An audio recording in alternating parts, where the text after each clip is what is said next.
आज कौन हम लंच रे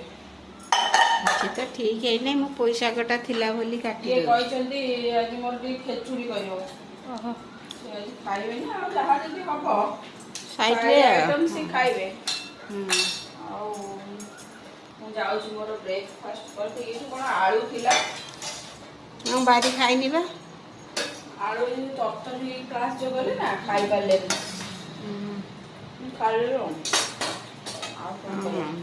रुटी कोन अछि सेठी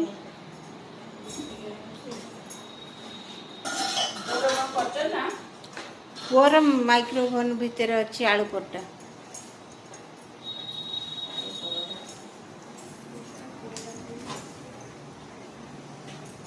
ताकू जाउची खुआई देबी आलू परटा मोर रुटी आलू तार सहित चाहा एतिक मोर खाइबा ब्रेकफास्ट करबी पुओ को खुआइबी जाउची तापर लंच रे व्यवस्था कोन करिया ना कोन कोन कोन ए साग फाग कटा होला हाँ पैसा को काटी देइथिली फांका अछि ना काटी देबी